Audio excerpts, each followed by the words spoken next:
Ever wonder how your muscles actually grow? Well, we're about to break down all the science behind it. We're going to take you on a journey through 5 different levels, starting super simple and getting more and more advanced. By the end of this, you'll have the complete picture. So let's get right into it. So, this really is the big question, isn't it? How does it all work? Forget all the locker room rumors and the confusing articles you've probably read. In this explainer, we are going to build the answer from the ground up, one level at a time. All right, let's kick things off with level 1. Look, at its absolute core, building muscle is actually pretty straightforward. You really only need 2 fundamental things to get the whole process started. And here they are, the 2 essentials. First up, you need a stimulus, and that comes from lifting weights. This is basically the signal that tells your muscles, hey, you need to get bigger and stronger. And second, you need the building blocks, which is where protein comes in. The amino acids from protein are like the literal bricks your body uses to build that new muscle tissue. I absolutely love this analogy. Muscle growth is what we call an adaptive response. It's just like how playing a guitar makes your fingertips develop calluses to protect them. Lifting weights signals your body to build stronger muscles so it can better handle that stress next time. It's your body just adapting to a new challenge you've thrown at it. Okay, so we've got the basics down, lift and eat. But to keep the gains coming, we've got to move on to level 2. Because let's be real, what gets you started in the beginning won't keep you growing forever.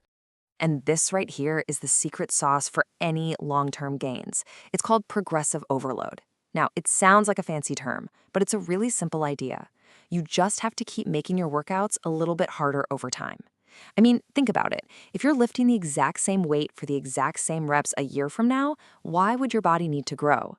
You have to give it a new, bigger challenge to adapt to. And this is a perfect example of what that looks like in the real world. Let's say you're doing a bicep curl. In week 1, you do 3 sets of 10 reps. The next week, your goal is to push for 11. Then the week after, 12. Once you hit that, you go up in weight, drop the reps back down to 10, and you start that whole cycle all over again. It's all about consistently adding one more rep or a little more weight on the bar. And let's get a little more specific on that protein piece, shall we?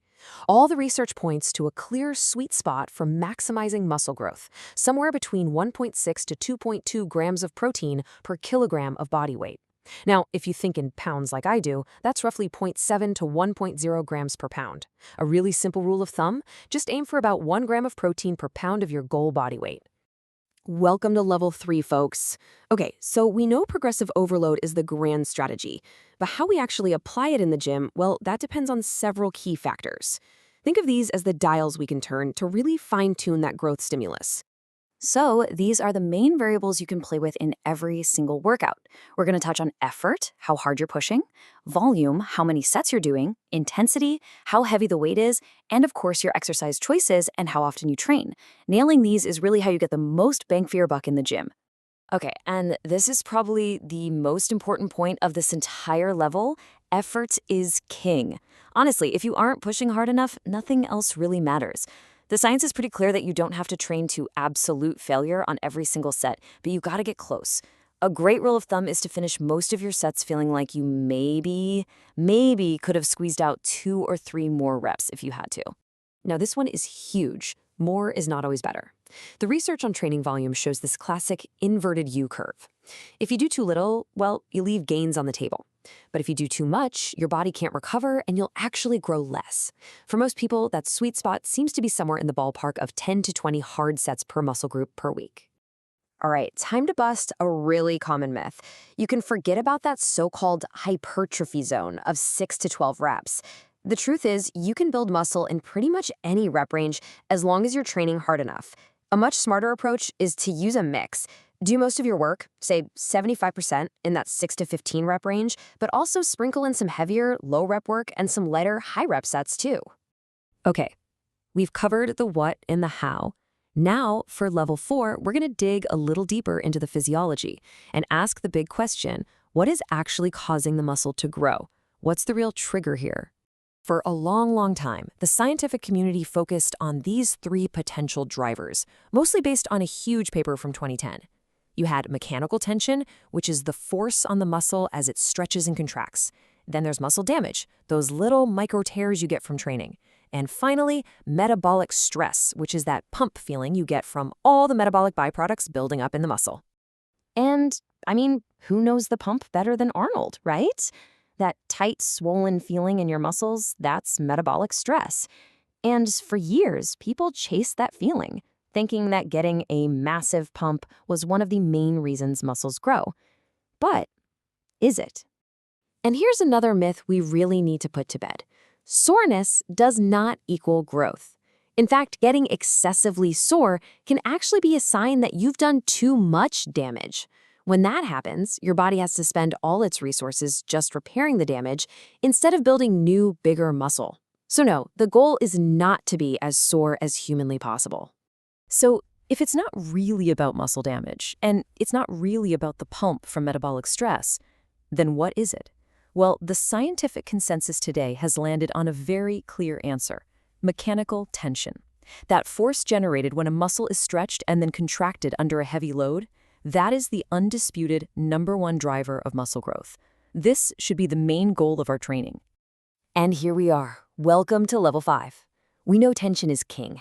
So now let's zoom all the way in, right inside the muscle cell itself, and see exactly how that tension kicks off this incredible domino effect that ultimately leads to growth. And this just perfectly illustrates that domino effect. The mechanical tension from lifting a weight is the first domino to fall. This tension is felt by special mechanosensors inside the muscle fiber. They get flicked, and in turn, they activate this master growth regulator molecule called mTOR. And mTOR is the one that gives the final command, signaling the cell's machinery to fire up protein synthesis, the actual process of building new muscle proteins. And here's where it all just clicks together. This is so cool. Weight training is the primary signal for mTOR. But get this, leucine, which is a specific amino acid you get from eating protein, also activates it.